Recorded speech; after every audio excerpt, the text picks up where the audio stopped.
Virtually, I can say that nobody has understood exactly what all has happened. And everybody has tried to explain the situation in their own fashion.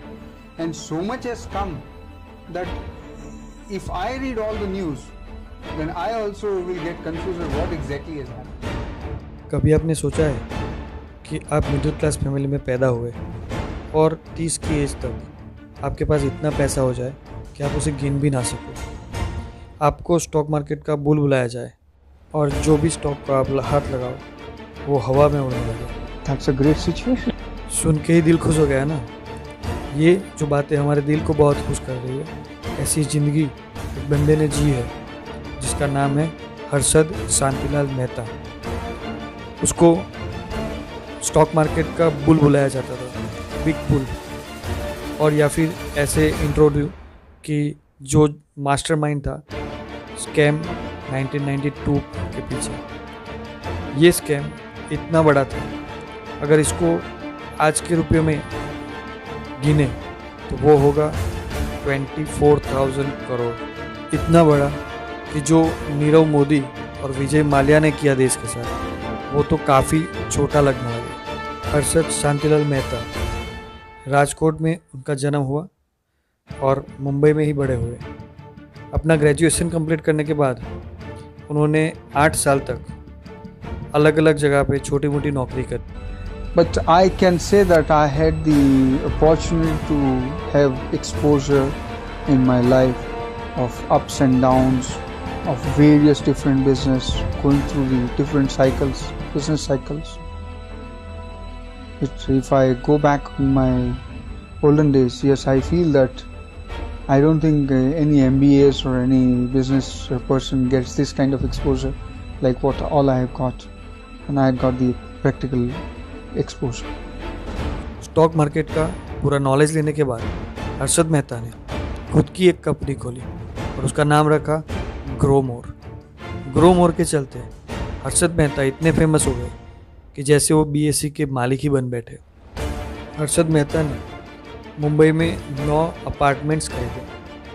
वो गाड़ियों की भी बहुत शौकीन थे। मुंबई में शायद किसी के पास ना हो ऐसी महंगी गाड़ियाँ वो खुद के अपार्टमेंट में रखते थे। तो अभी आप सोच रहे होंगे कि इतने कम समय में एक बंदे ने इतना पैसा कैसे कमा लिया। उसको समझने के लिए 2 चीज़ें आपको मैं समझाना चाहूँगा। एक है रेडी फॉरवर्ड डील और दूसरा है bank receipts, RFD, ready forward deal.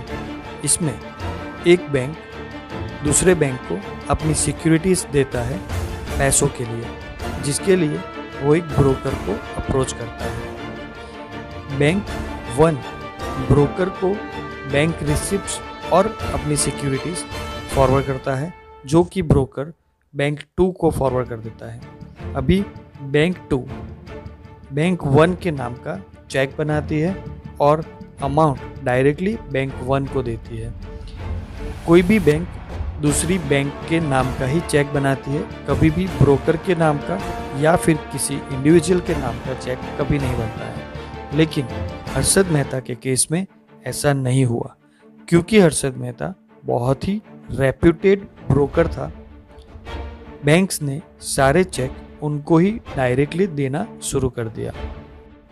वो टाइम पे बैंकिंग सिस्टम काफ़ी स्लो था, तो ये जो पैसा हर्षद मेहता को मिला था, वो पैसा दूसरी बैंक को मिलने में कम से कम 15 दिन लग जाते थे। इन 15 दिनों में हर्षद मेहता इन पैसों को स्टॉक मार्केट में लगा देता था। ये अमाउंट काफ़ी बड़ा, यानी कि 200 करोड़ या फिर इससे भी बड़ा अमाउंट होता था और हो सकता था। इसकी वजह से स्टॉक मार्केट में लगाने के लिए हर्षद मेहता के पास बहुत सारे पैसे रहते थे। इतने पैसों की वजह से वो किसी भी गिरे हुए शेयर को, यानी कि स्टॉक को, कभी भी ऊपर लाना चाहे तो आसानी से ला सकता था। इसीलिए उसको स्टॉक मार्केट का बिग बुल कहा जाता था। अगर कभी लॉस हुआ तो हर्षद मेहता किसी तीसरे बैंक से पैसा एज अ लोन उठाकर बैंक 1 को रिटर्न कर देते थे, यानी कि उसकी रेपुटेशन बनी रहती थी। ऐसे ही बैंक 1 से बैंक 2, बैंक 2 से बैंक 3, ऐसे ही चेन चलती रहती थी। उसने फेक बैंक रिसिप्ट्स बनाने का शुरू किया और उसी की वजह से उसका बिजनेस जो है काफ़ी बढ़ गया। ये जो स्कैम था उसे पकड़ा था टाइम्स ऑफ इंडिया की जर्नलिस्ट सुचिता दलाल ने। जैसे ही हर्षद मेहता का स्कैम पकड़ा गया, जो स्टॉक मार्केट था वो बहुत ही गंदी तरीके से गिर गया। बहुत ही लोगों के उसमें पैसे भी गए। लोग रोने लगे, काफ़ी लोग तो रास्ते पर भी आ गए। इस स्कैम में बाद में बहुत सारे गवर्नमेंट एम्प्लॉइज़ और बहुत सारे बड़े बड़े नेताओं का भी नाम आया था। It's too much of a swing from top to the bottom, again bringing it back, and I won't say that I am hero. Let me be what I am, and I am proud of what I am. That's all. Harshad Mehta के ऊपर 72 criminal charges लगाए गए और उनको 3 महीने के लिए jail में भी रखा गया। उसके बाद जमानत पे वो बाहर आए। उनको स्टॉक मार्केट से बैन कर दिया गया और इनकम टैक्स डिपार्टमेंट ने उनसे 10,000 करोड़ रुपीस का टैक्स मांगा। That's on one side. The number of cases filed against me. In every case, it is just one FIR, but in my cases, there are 7 FIRs being filed by different people. In case of my membership, not only my membership has been taken up, but my family, my brother's membership at stock exchange, or my wife's membership also has been taken up, which has been suspended. They are suspended as a member. Number of agencies going after me. It was not only income tax slapping a huge ridiculous amount of 10,000 crore and odd as income tax. Good that will help me to be getting one of a noted person in Guinness Book of Records, having the highest tax liability on. बहुत सारी investigation के बाद हर्षद मेहता को 5 साल की jail हुई और उनको जेल में भेजा गया। 2001 में at the age of 47 he died because of an heart attack.